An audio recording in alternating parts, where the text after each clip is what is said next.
Hey, Jason's in the house. Tom's in the house. This is not the smartest guys in the room.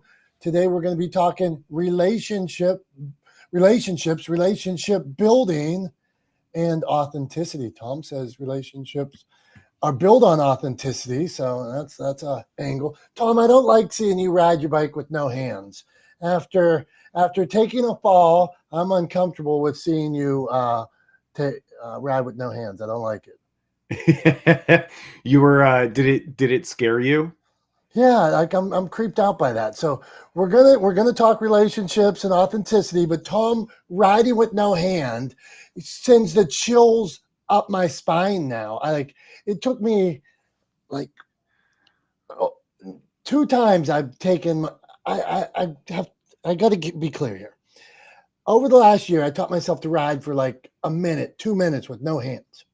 And then my last 2 falls have been with only one hand off of my handlebars. And the last one, I broke a rib. So now seeing you ride with no hands, I don't know that I can go back.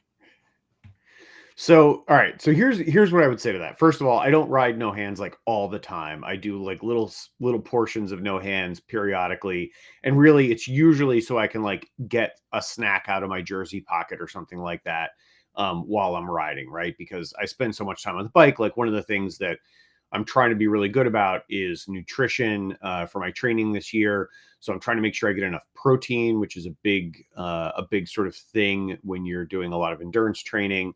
Because you eat a ton of carbohydrates, but you got to also make sure you're getting enough protein to build lean muscle and maintain lean muscle mass, etc.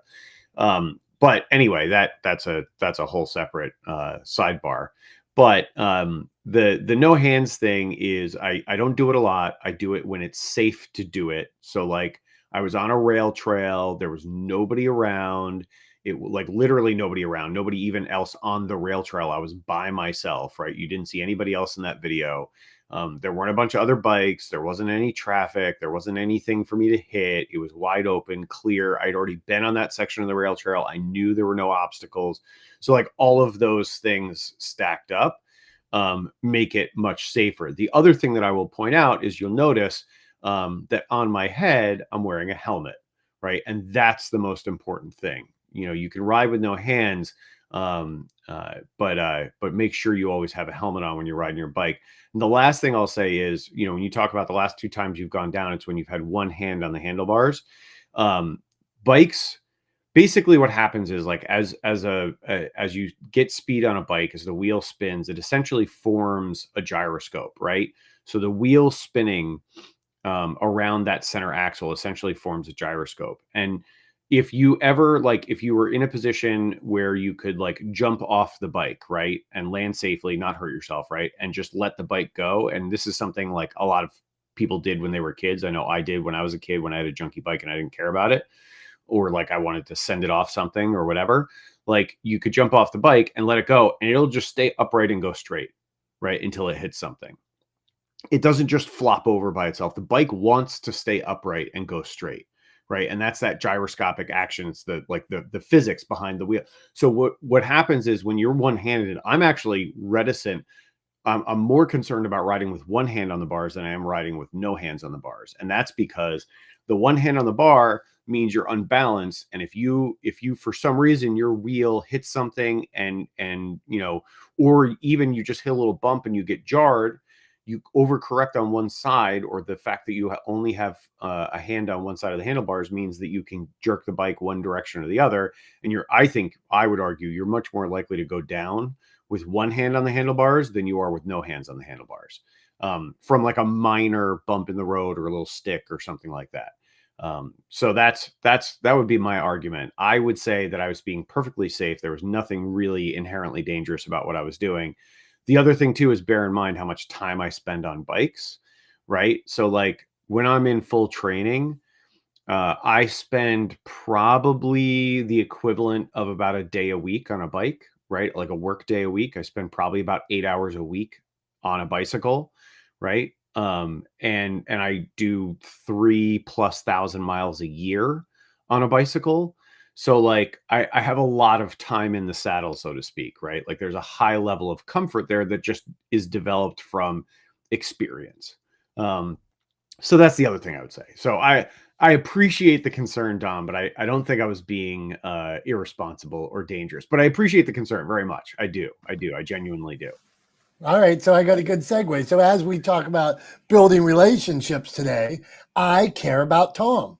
I see him out there being what I would deem unsafe. And just like when I'll get messages from people that say, when I was riding with no helmet, which I'm not doing anymore, they'll say, Dominick, we care about your thin skull. Please put a helmet on. So these people are showing they care about me, and I care about Tom. Or like I see Jason got a new logo here for new profile picture for his man-to-man. So, hey, I wonder what he's got going on there. We'll ask him about that. John Wiley, care about this guy. I want to know what's going on in their world. So when we talk about building relationships, to me, Tom, one of the keys to building relationships is it can't be all about you. When I used to read, I still do, but Dale Carnegie, How to Win Friends and Influence People, one of my favorite books. And he talked about like attending a party and being so interested in everybody else that you don't ever talk about yourself. And that at the end of the party, they say, I wonder what that Tom guy does for a living. He was such a nice guy. I wonder what he does. And this theory of caring about other people, being interested in other people, that isn't like a hook or something like that. Truly, genuinely caring about other people, putting them first. I say that's my first rule. So if we get this started, if you want to go to relationship building, and then we'll ask Jason, John, and whoever wants to come up here, our LinkedIn friends, what keys or tips do they have to relationship building? So go on, Tom. Yeah, no, I love that, Tom. I love that idea too, that you spend so much time listening and so much time interested in other people that they can't help but be interested in you in return. That kind of ties right into one of my favorite things that I talk about fairly often, and that you've heard me talk about ad nauseum, both in here and in other conversations we've had offline, and that's the rule of reciprocation, right? People value being listened to. All of us do, right? It is validating and valuable to us as human beings to feel that we're listened to and understood and appreciated, right? It's sort of a basic human desire that we all share. It's part of the human condition. And when you listen to people and you give them that validation, you give them the value that goes along with that sense of being listened to and valued, right? They are inclined to return that value to you, right? To show an interest in you in return, right? To try to pay that back in kind, to follow the rule of reciprocation, which, as we all know, says you cannot take or receive without giving in return, right? So yeah, I mean, I love that. I think Dale Carnegie was onto something there. I think he was absolutely right. And it works. It absolutely works. I mean, you think about the most important relationships you have in your life, and they're all built on this exchange of value, all of them. And I'm talking, let's get out of the business realm for a second. Let's talk about personal relationships. Like my relationship with my wife is built on an exchange of value, right? We don't keep score. There's no tabs kept, right? We don't have we do have a whiteboard on our fridge, but that's so we can plan out our eating for the week and things like that and leave reminders for each other. We don't keep score of what we do for each other. But this morning I had a little bit of time. We had some dishes in the sink. I did the dishes, right? After Becky left for work. Now, I guarantee you when Becky gets home from work, she's going to notice that I did the dishes, and she is going to make sure that she says thank you to me for doing the dishes. That's not why I did the dishes. I did the dishes because they needed to be done and I wanted them out of the sink, right? But she's going to make sure that she says thank you. And it's because we have a reciprocal relationship, that she sees value in the work that I did doing the dishes. And so she wants to return that value by sharing her gratitude with me, right? By saying thank you. So you cannot take or receive without giving in return. I've done something that she sees benefit in for herself, and so she wants to give me gratitude in return. And that's like that kind of, those foundational elements are the way we should approach all relationships, whether it's personal whether we're building a network professionally, whether we're selling products to people or to other businesses, right? It's all about building relationships. Those relationships are absolutely fundamental to success long term, both personally and professionally. And they're all built on authenticity, right? Because you cannot build a real relationship on a foundation of lies, right? Or being fake. And so, authenticity goes hand in hand with that. But I think at the end of the day, the more you can do to be, purposeful and value driven in your relationship building, the better off you're going to be in the long term. And with that, I will wrap it up and turn it back to you, Dom, so we can start going around the room and see what Jason and John and anybody else with us today on LinkedIn or elsewhere wants to say. But before we do that, I just wanted to say thank you to everybody who's here today, everybody who's watching and listening and participating with us. Thank you for being here. Thank you for being here on Clubhouse, where we host the room. But then also thank you for being with us on LinkedIn, on Facebook, on YouTube, and all across the internet, where we live broadcast this every week. So I just want to say thank you first and foremost to everybody for being here. That's not first and foremost. We're like 12 minutes into the show here, but anyway. Early on anyway, I want to say thank you, and then Dom, I'll turn it back to you and we can start going around the room. All right, let's do this. I want to say I saw April when you were saying about doing the dishes. April clapped and cheered and celebrated you. So now I know April, she could be in the office or something, but I wonder if she was cheering like the reciprocation of it, or actually Tom doing the dishes. So that did intrigue me. I want April. You got she's up there. April, we'll go to you first. You can answer this question. What part of that were you cheering for Tom? His showing gratitude, and this is something that my husband and I were actually talking about a couple of times over the last couple of weeks, and he was in the other room, and when he heard Tom talking about it, he came over here with this big old smirk on his face, and he was like, that's right, gotta show gratitude. So yes, I am applauding Tom. Okay, thanks April. And I would say this too, Dom. Becky and I, look, we have disagreements, right? I mean, everybody does. I have never met another human being that I agree with 100% of the time, nor has anybody else here or who will ever listen to this. It's not a real thing. It doesn't happen, right? But the fact that we go out of our way to share gratitude, to always say thank you to each other, we both believe is one of the reasons why, 11 plus years in, we are very happy, and we have never had a big knockdown, drag out fight. We've had disagreements, we've gotten snippy with each other. It happens, right? It happens to everybody, but we have never had a big knockdown, drag out fight. We have never gotten into a huge row, as my British friends would say. And we both think, we've talked about it, right? Because people don't believe us when we tell them we don't really fight, but we really genuinely think it's because we've made this sort of commitment, and we make this effort to always say thank you to each other, to always express gratitude for the things that the other person does that positively impact us.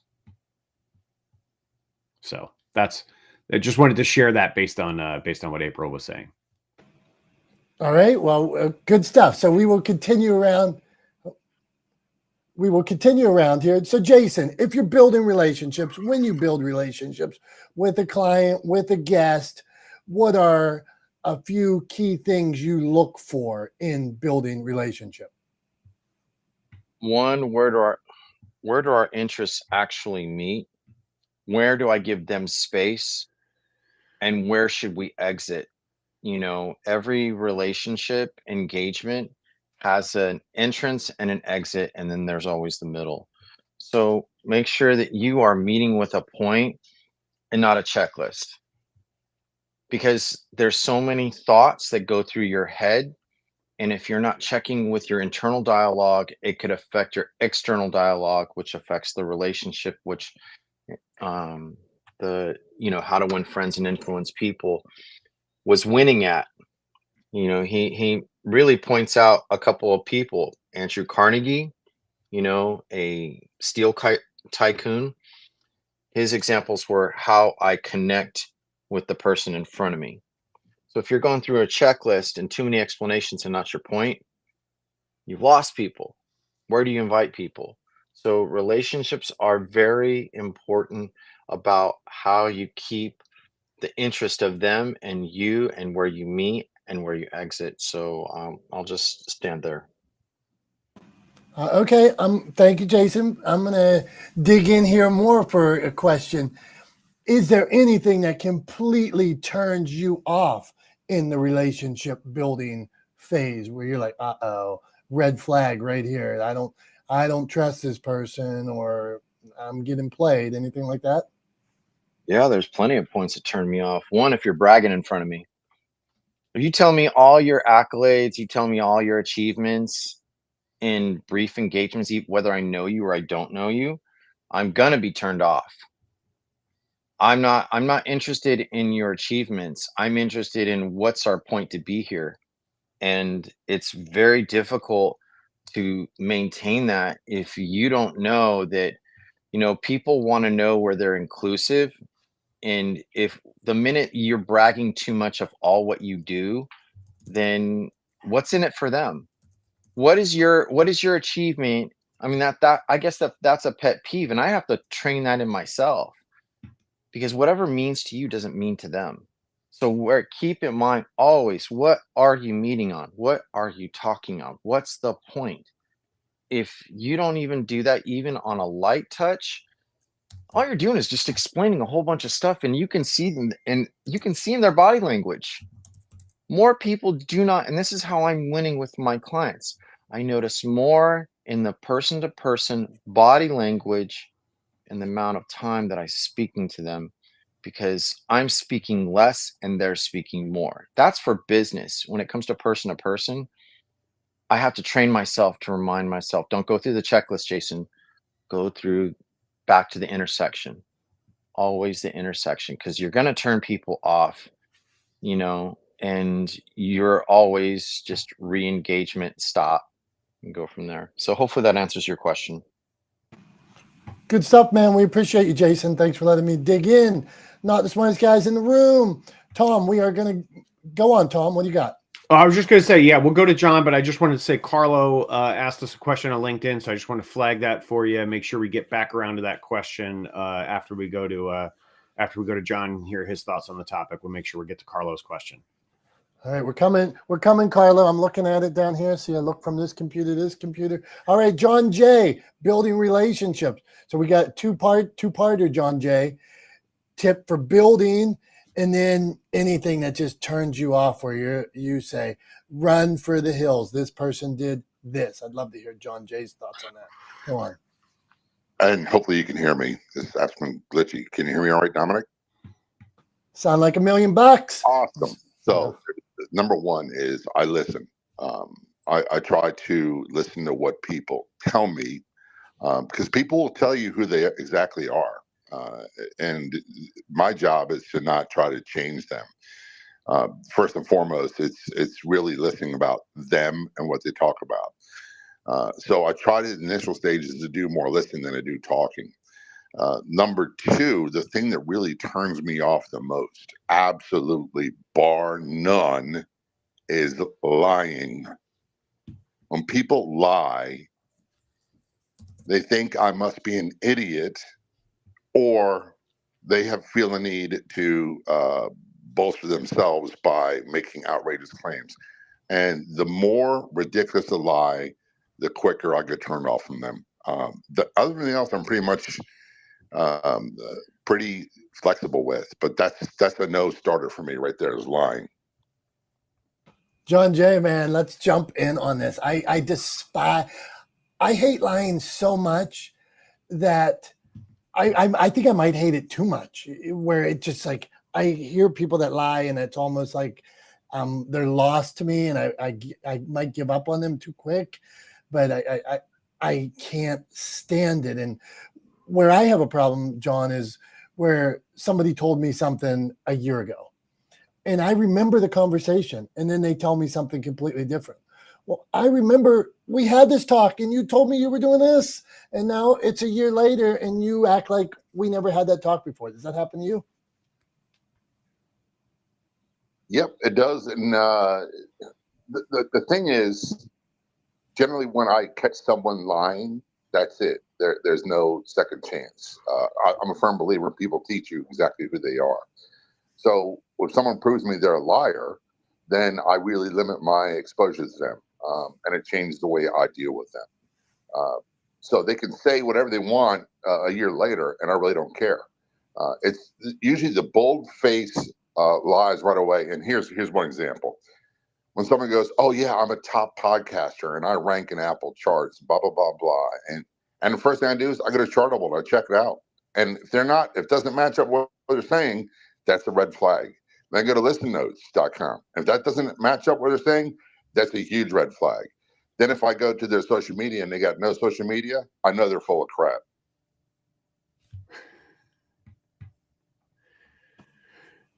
Yeah, I mean, I think you're right, John. I mean, look, lies exist on a spectrum, right? Just like anything else. Um, but lying is the best way, the single best way to undermine any existing or potential relationship, right? So just be honest about where you are and what you're doing. Nobody, like, I know if I reached out to John and said, "Hey John, I'm starting a podcast. I have no listenership right now." Right? Like, is there any way that we could collaborate, or is there any way that we can work together, or can you give me any tips for how to get started building an audience? Like, John would appreciate my honesty and would turn around and probably give me a list of things that he thinks I should do to get started, right? He's not going to do the work for me. But he'd give me, I bet money that John would give me a list of things that he thinks I should do to get started. He does it all the time in here with folks, right? So that, like, the point of me saying that and the point of me highlighting that is to bring attention to, if I'm honest with John and I ask for help, he's gonna likely give me help, right? But if I'm dishonest with John and I go to John and I start talking about how great I am at podcasting and how accomplished I am at podcasting, even though I've just started my podcast and I'm already ranking here and I'm already doing this and I'm already doing that, if John smells BS, right? And I think John's probably got a pretty well developed sense of smell when it comes to that. If he smells BS, like, that's it. Like, there's no future in that relationship. It's the best way to undermine either that that existing relationship or that potential relationship, just by being dishonest. And that's why I was talking about authenticity earlier. Just be honest about where you are in the journey, right? Like, I'm not, like, I mean, I don't know. I think people get caught up in this, again, like, trying to put forward this perfect version of themselves, especially online. And look, none of us are perfect and we all know it. So, like, you're not fooling anybody, right? When you put forward this perfect version of yourself, whether it's to the general public in your online posts, or it's person to person, in a business setting, like, you're not fooling anybody. Everybody knows that no one is perfect, right? So just be honest about where you are and what you're doing, and how, and then use that to your advantage. Use that honesty to your advantage to build real relationships. So I don't know. That's what I think about it. And I appreciate your insight there, John. What do you think, John? Right on. I'm enjoying the conversation. So we can't slow down here. Don't try to slow me down, Tom. All right. I am going to read Carlo's question. We ready?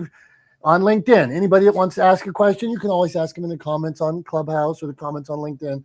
We're trying to get engagement from anywhere we can, just to get this conversation, if we're bringing value each week, out to as many people as we can. And each of you coming in and joining the conversation, giving your tips and sharing your expertise helps us add some value to people's lives. Yeah, and we are specifically trying to grow our audience on LinkedIn in particular. So just, again, in the spirit of the conversation, right, and being honest and transparent, we're trying to build our audience more on LinkedIn. And so any insights, what I've been doing is, the last couple of weeks, as we set up the room. I've been inviting people on LinkedIn. I've been maxing out sort of the invites. And we've been getting a few more people showing up and asking questions and participating there. So any insights, any thoughts, any suggestions anybody has there for how to help kind of build that audience for a live stream like this on LinkedIn, please feel free to share. So I'll put it there, put it in the comments, comment on LinkedIn. Actually, that's what I'll say. If you have any thoughts, comment on LinkedIn. Let us know. So with that, back to you, Dom, and you can. Okay, very astute. Okay, I'm working on my reading here. At what point do you cease engaging with forging a relationship, even though you feel like you can provide additional value to a possible relationship? So he is asking, I believe, if I'm going to clarify the question asked, Oreo, objection, restate, empathize, with agreement, whatever it was, that was in cells. So should you give up on building a relationship? I mean, I don't see. So he says, well, if somebody's a rude jerk, give up on them. You know, there's a million. So Carlo, number one, there's a million fish in the sea. And whatever sea, so this is like from my yellow page selling days back in the day. Like if somebody treats you like a complete jerk, you don't need them and you don't want to do business with them. So that is a point where I would forego doing business with somebody or trying to do business with them. If our friend Dr. Tachi, when she's in, sometimes she talks about firing clients and knowing that, oh, this is this kind of person, I don't really want them. So that's my answer to the question. Tom, you got any thoughts on that? Yeah, I do. I mean, I think I'm kind of looking at this in two ways, right? So I think there's on an individual basis, right? If you are working to build a relationship with someone and they are not reciprocating, right? They are not telling you through their actions that they want to build a relationship or they're open to building the relationship, I think you should listen. But then I think also, and probably I may be reading into this, but I think the other way to look at what Carlo's asking is, what if you think that there's a ton of value you can bring to an organization, which is larger than a person, right? So what if there's a ton of value you can bring to an organization, but the person that you've been in contact with, right, doesn't seem ready to build that relationship or open to building that relationship? And so I think in that case, my answer is, okay, maybe that individual isn't, but who else at the organization can you reach out to, can you connect with to pursue that endeavor of bringing value to the organization, right? And I've had that same, very similar experience to Carlo when I've had connection calls with people at various organizations and talked about the work that they're doing or not doing in the sort of video communication space. I know without a question that I and Talex can bring value to what they're doing, right, to their organization, but that person, that individual may not see it. And so, sometimes you can go around them. You have to be careful and make sure they don't feel like you're going around them. But sometimes the question is simply, look, I get the sense that you're not seeing the value here. Is there somebody else at the organization that I could talk to maybe explore this further or look at other departments that we could speak to that we may be able to help, even if you're not interested, right? And sometimes it's just, again, going back to that sort of honesty and transparency and saying, look, I get it. I'm hearing what you're saying. You're not interested, but is there maybe somebody else at the organization who would be, right? Like, I think because you're not interested for your department per se, isn't necessarily a good reason to say no organization wide, right? So is there another opportunity? Sometimes there isn't going to be, right? Sometimes no is going to be no, right? And that's it. That person doesn't want you. They may be the end all decision maker, and the answer may be no, we're not interested. I speak for the organization. That's it.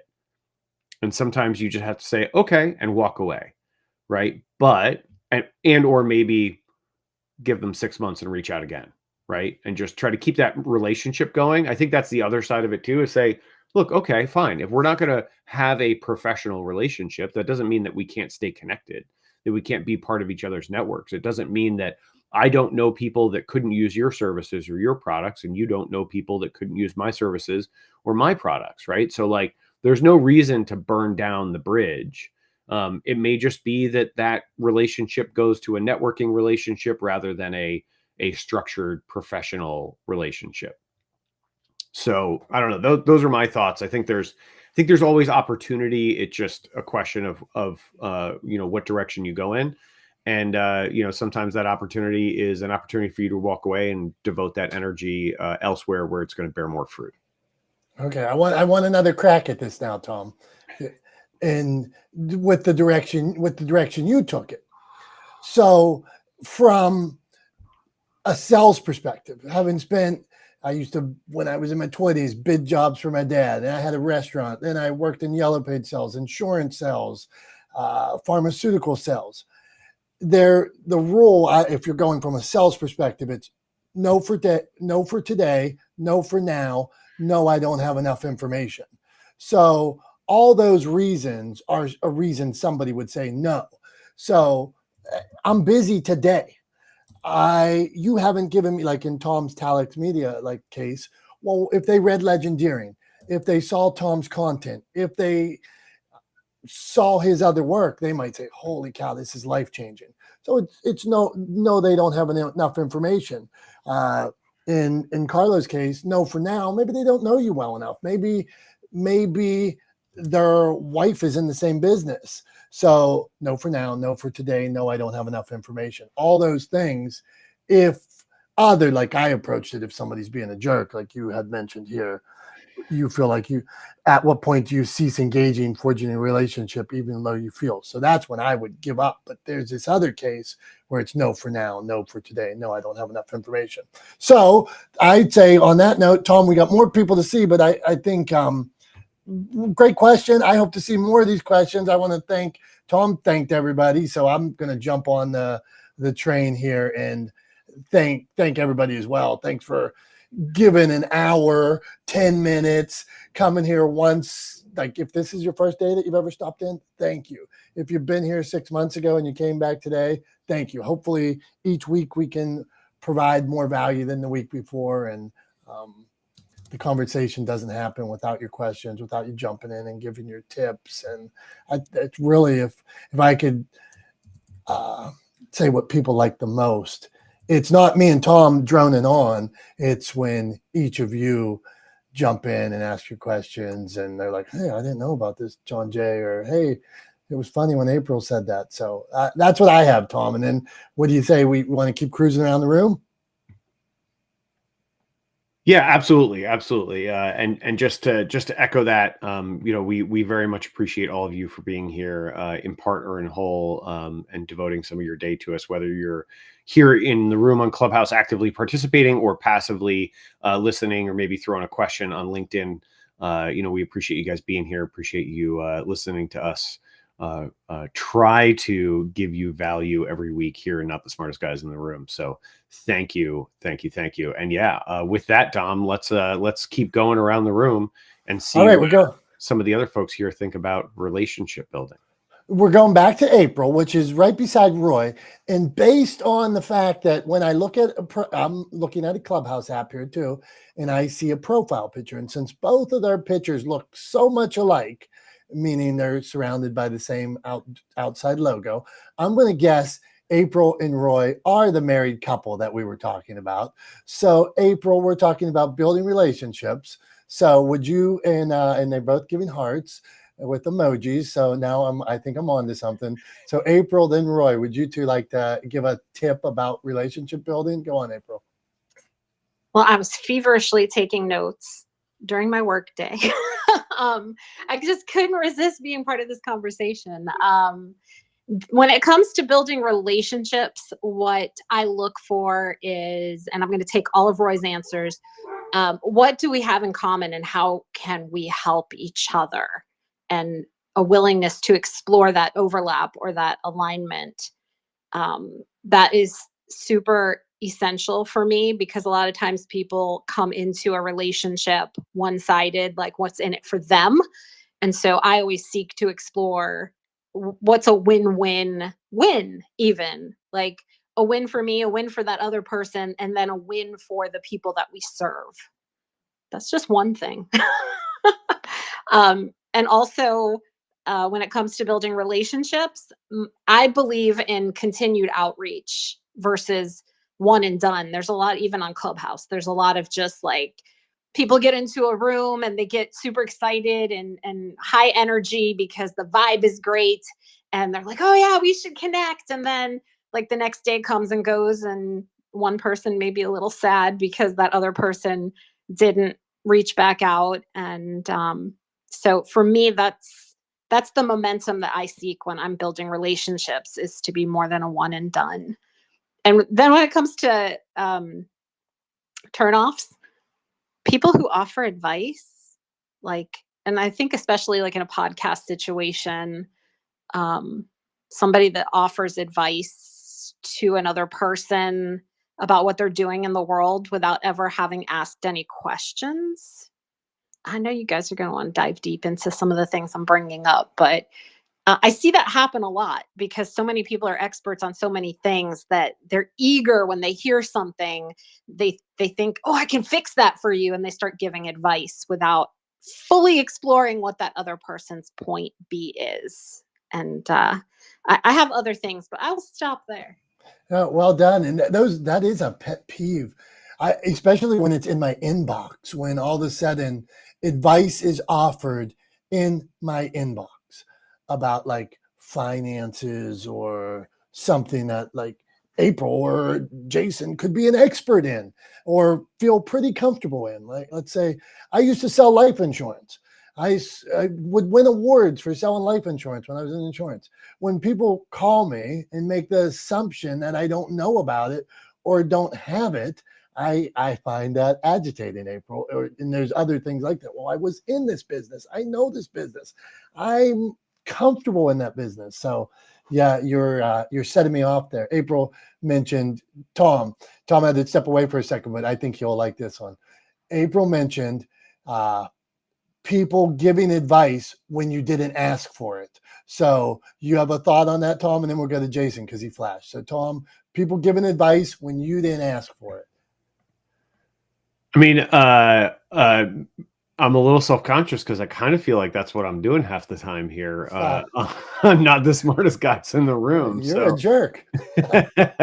No, I mean, I hear what April's saying though, is like that unsolicited advice, here's what you should do. Like that sort of know-it-all kind of presentation is super frustrating. Right. And I think it's because, from my perspective, when I've had people do that to me before, it kind of makes me feel like, they're making a lot of assumptions in knowing, they're assuming that they know and understand the particular circumstances of my situation, whatever that context might be.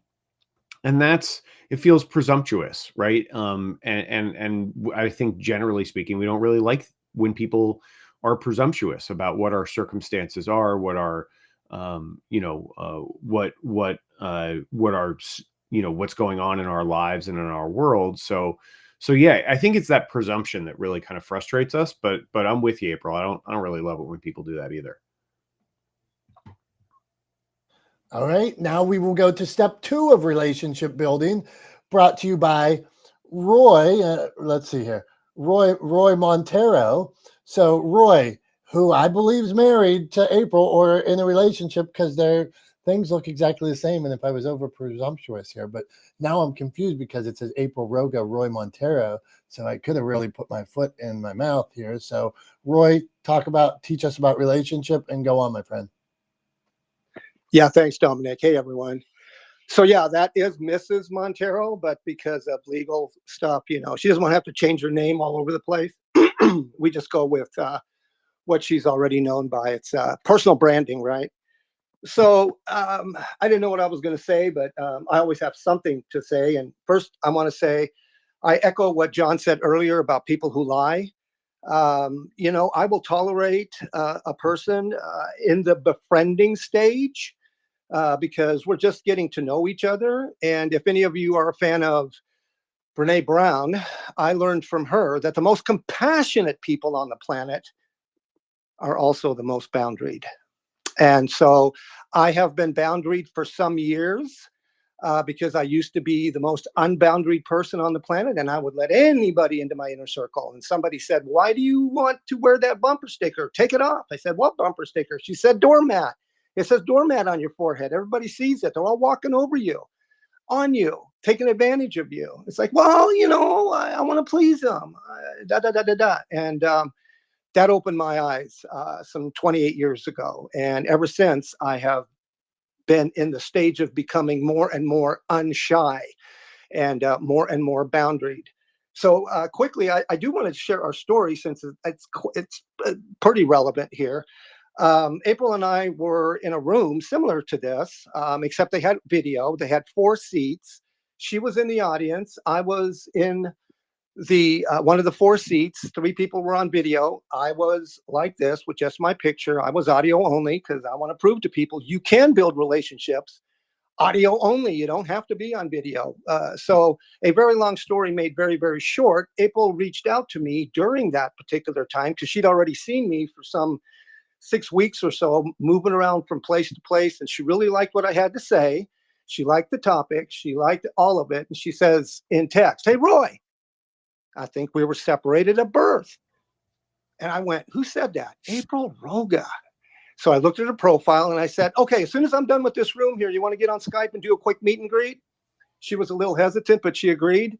We talked for a little less than an hour, and the rest, as they say, is history. So we became fast friends. I was looking for a business partner. She said yes. And soon after that, we got married. So just wanted to say, relationships can happen here. And all the while, guys, I never showed my face. It was just my picture and my voice. So my voice got me, attractive enough for this woman here to say yes to marrying me. Thanks for letting me share, Dominick and Tom. Hey, you're all good. And I never expected to have a marriage brought to you on relationship. Like, obviously, yes. The ultimate in relationship, and to meet online and through audio and stuff like that. Wow, great way to bring it around. I did that. If I could have written out, we talked about structure last week, and somebody asked, "Well, can you write something down? And should you write?" and banter. I couldn't have wrote that any better. So thank you, Roy. Okay, Roy and April married. All right, and now we know. Hey, Jason, you flashed for a minute. You flashed. Drop a quick comment and then introduce Brandon, because you're working with Brandon. So you can introduce Brandon. Okay. I want to first focus on the thought that why I unmiked. There was 2 things. There was lies, and then solicited advice and unsolicited advice, right? And April was kind of talking about that. And do people ever realize that sometimes you may be presenting an interest to somebody else when someone offers you solicited or unsolicited advice, then maybe what you're doing is presenting what you may be not attracting enough. And so when people care or they want to be liked, you have to observe your behavior first before you get angry. If someone lies to you, if someone whatever presents something that like you don't understand all their optics. Let's say podcasting, right? And you talk to a consumer, versus you talk to a creator. When you talk to a consumer of podcasts, what are they interested in, right? They're not checking the metrics, because not all metrics that are measurement tools for us as creators are really that transparent. They're giving you hints, they're giving you a place value, but you may not be observing all what's in front of you. You may be just looking, so to speak, the one tree that's in front of you instead of the whole forest that you're standing in front of. So you really got to, observe yourself before you elevate your temperature into engagement of someone else. And so when someone offers you unsolicited advice, what is it they're saying that could work? Check your ego right there. What could it work? And they're talking from a place that they're curious. So how can you re-engage and use that to your advantage? So if I'm pissed off at someone who's helping me with my podcast and someone who's willing to do the work, but I don't see their body of evidence, yeah, there's going to be some reasonable doubt. But where does my interest point meet the doubt? And like, let's do what's going to be curious. So you really have to trust people in being themselves, because you don't know them. You're gonna learn to observe eventually their patterns and where their interest points are. And if they're just trying to make themselves look good in front of you, it's like, all right, well, thank you for showing me who you are. Yeah. I don't have to, as a gentleman, I'm learning to disengage without ever telling them I'm not interested. It's like, thank you. Because you know what? Maybe what they're working on doesn't have enough foundation, but give it time. I've seen it where people totally transformed in front of me within 2 years. They kind of talked to me about what they speculated on, but then 2 years later, they're doing exactly what they said. So when we're looking at like unsolicited advice, where is your emotions meet in the conversation, and you're being offended? Because if you're just not good enough, if I told you exactly what I think and versus when I don't tell you, where do you choose to be offended? That's your problem, not mine. My problem is, how are we intersecting and how we exit? Can I leave you with a good taste and a good thought in your mind versus, man, you just stink? Like, that's something people need to take more evaluation on, especially on Clubhouse. All right, Look, hey, anybody- Jason. so- April wants to respond. So hold on. We're gonna get April to respond, and then we're going to show and tell. So Yeah. what do you got, April? Quick 30 seconds, April. What do you got? Yeah, I just wanted to clarify that I'm talking about the situations where people are like fresh out of the gate when you're just introducing yourself. And then also, see, you got me rattled with the 30 seconds, Tom. I was going to be short. That's what we put a clock on people. There That's you all go. good. Yeah. You clarified. We just want to make sure we get to everybody. That's all it is, Yeah, right? yeah. Cool. That was perfect. You clarified. I appreciate it. Definitely gives me a better way to see what you were talking about. And in that case, I would say then, yeah, it's definitely people being presumptuous, and I don't like that either. So I'm right there with you, April. That said, Dom has something to share with us, like he does every week. It's time for show and tell. One of my favorite parts of doing this every week is getting to see what Dom's come up with to share with us. So Dom, what do you got for show and tell, buddy? All right, Tom. And I had a thought that we have to switch this up, and you got to bring a couple of show and tells, and I'll do wrap up on a couple of times. So think about when you want to do show and tell. We'll set it up a week before so people know next week's Tom's show and tell. Which, if you're down with that, would you be down with a show and tell by Tom next week? Oh, I was going to say silence, but we got a heart from Roy. I was like, it felt And like a thumbs up from Debbie. Oh, okay. That's All right. yeah. All right. I can do that. I can do that. But then the pressure's on for you to come up with a wrap up. I'm going to be like, yeah, I'm tired. I got nothing left. So, okay, we'll think about that. All right. So today's show and tell. This weekend, me and my son went to Philadelphia. We went to Gino's, Pat's. Actually, Gino's had a line so long it was across the street. Those are cheesesteaks, if anybody knows. I've had Gino's and Pat's before, but wanted to take my son. So we went to Philadelphia. We climbed up the thing with the Rocky statue and took the pictures. We went to, I think it's the south side of Philadelphia where Gino's and Pat's are. We ended up walking 2 miles at night just to explore the city. I'm one that I think it's best to get on foot and walk around and see it for yourself. Super clean city. Just very beautiful. Reminded me of Washington, D.C. when I spent more time in it. But we were at Temple for the day. And my son's deciding on what schools he's going to go to and things like that. And this was for accepted students. And Temple, so they invite you for the day. And you're wondering, are there going to be 10 people there? Do they really care? There's hundreds of people there. They had the band. They had the cheerleaders. They had the president. The band followed the students around the school. They built community. They did everything right. They delivered, where I'm sitting there like, almost like, I don't know if it's because I'm a dad or what, like almost in tears because they really nailed it, and they were thankful. They congratulated people for coming. They thanked us for being there. But so what I have today is my temple stickers out of one of the bags. The one of the bags. Look at all these nice stickers. I got a free lunch too. They gave me a bag, some other temple merch. But I got to tell you, just under promising, over delivering on the experience, that they cut no corner and they made us feel like we mattered. Really well done by them. And so today, my temple stickers, I'm leaning that way now. One experience swayed me and I'm leaning that way. So we'll see what my son decides. So that's what I got, Tom. I mean, I like it. Hey, look, man, customer experience, user experience, right?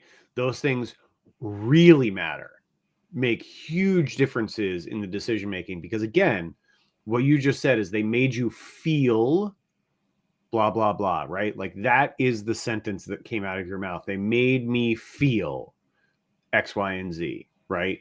And that's the key to working with people, to building relationships with people, is making them feel good about their interaction with you and your organization, right? I mean, that's one of the really important things when it comes to building a, sort of customer or client relationship. And let's be truthful, right? At the end of the day, it's higher education, but you're a customer. They're asking you for money, right? They're giving you a service for you and your family and your son in exchange, but they're asking for not just a little bit of money either, a lot of money, right? So, but yeah, I think user experience, the way you make people feel is incredibly important.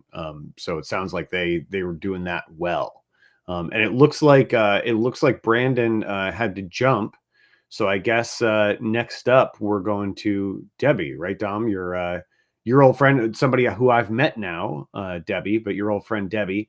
So Debbie, why don't you? We'd love to hear what you think. I mean, obviously. We've been talking all about relationship building and relationships more broadly here today, but love to hear your thoughts on the value of relationship building and authenticity as it plays into that process, whether it's personal or professional. Well, good morning, everyone. I really loved all the comments that people was saying about relationships. Couldn't really agree more. Dom, I love your story about the temple experience, because I think that's really what it is with relationships too. It's making people feel wanted, validated, appreciated. And I think it was Roy that said at one point in time about boundaries and being a former doormat. I can totally relate to that. Boundaries are important. So I think there's a natural kind of give and take. And when that relationship is more one-sided than the other, then I think that's when you kind of take a step back and evaluate it, and evaluate the amount of time and effort you want to contribute with that.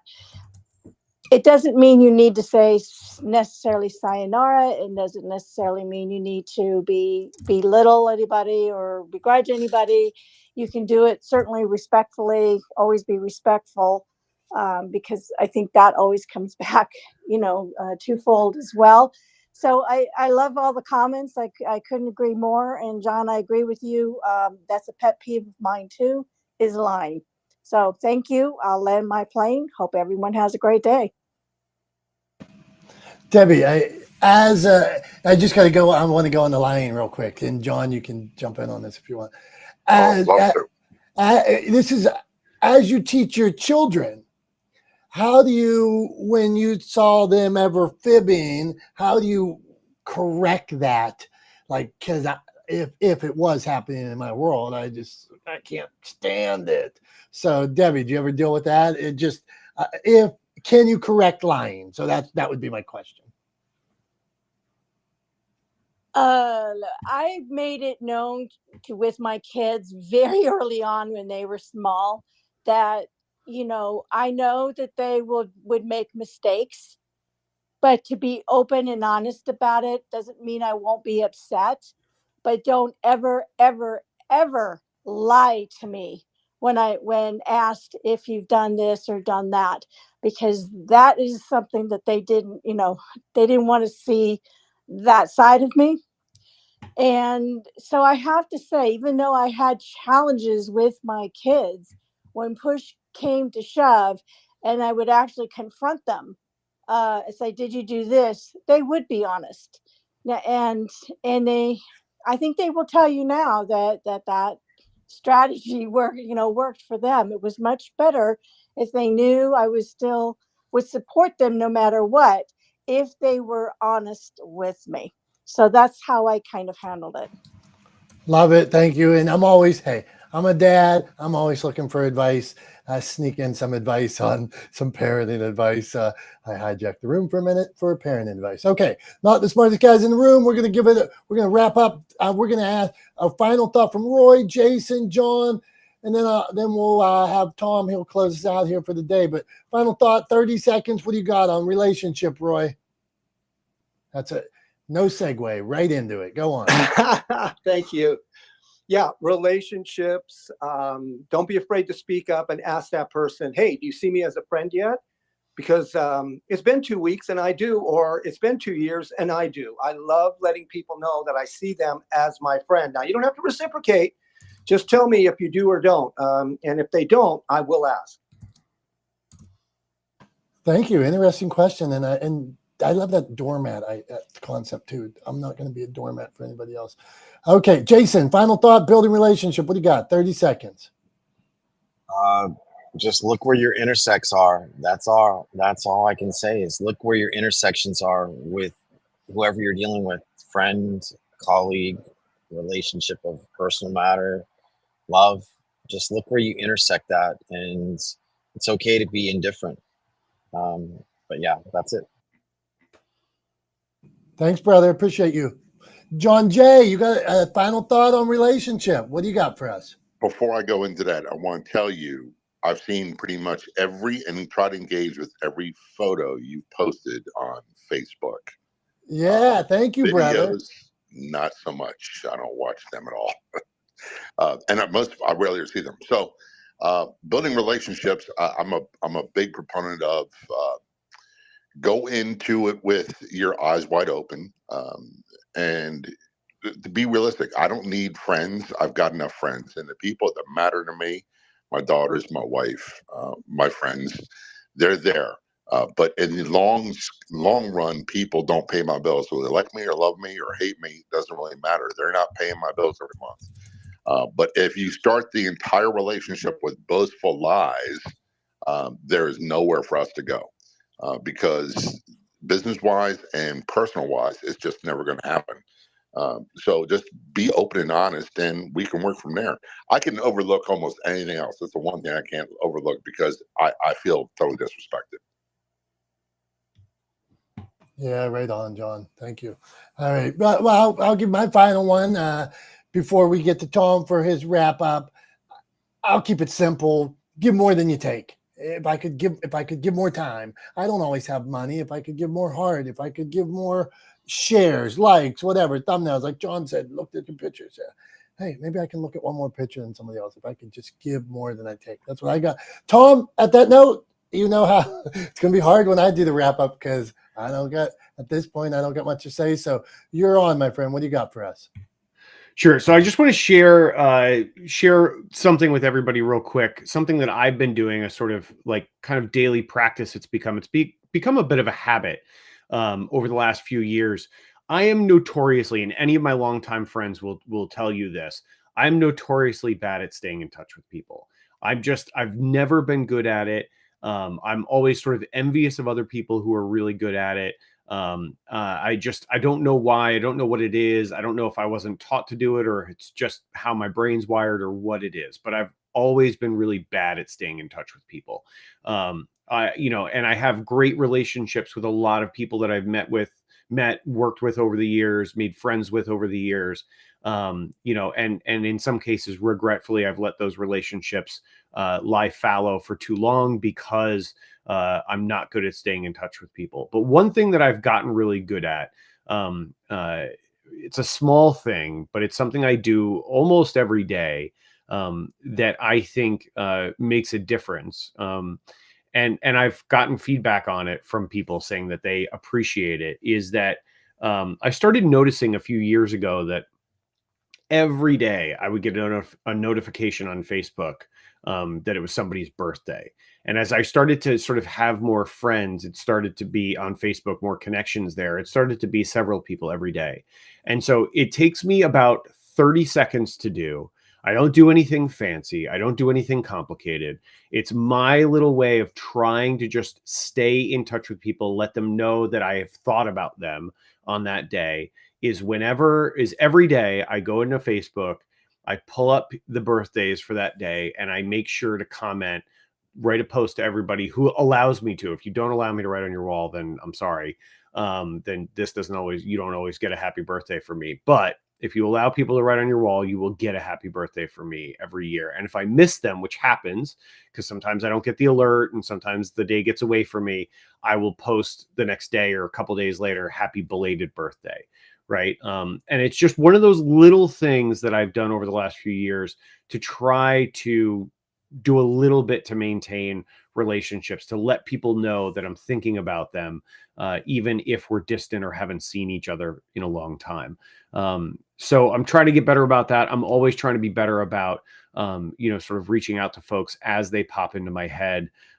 That's something my friend Carlo, who asked the question earlier, that's something that he does, that he taught me, is whenever somebody pops into his head, he just fires off a quick message, right? Just a quick, hey, how are you? What's going on? What's new with you? That kind of thing.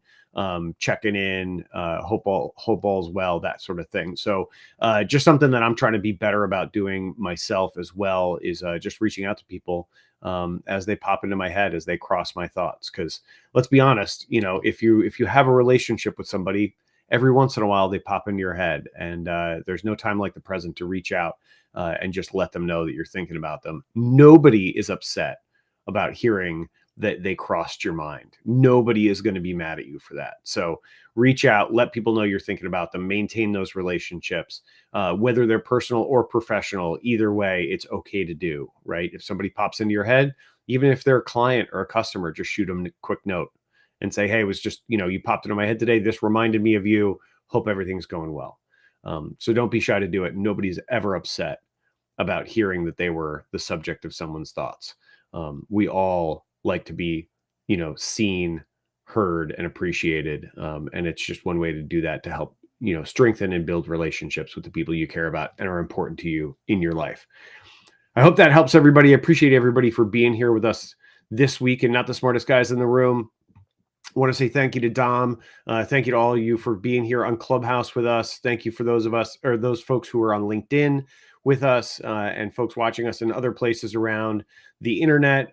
Dom is very proud of Pittsburgh. In case you hadn't noticed, his shirt, Pittsburgh versus everybody. If you can't see it, go check it out online. Go to LinkedIn, check out the video. It'll stay up there. But until next Wednesday at 9:30 a.m., I'm Tom for Dom. This is Not the Smartest Guys in the Room.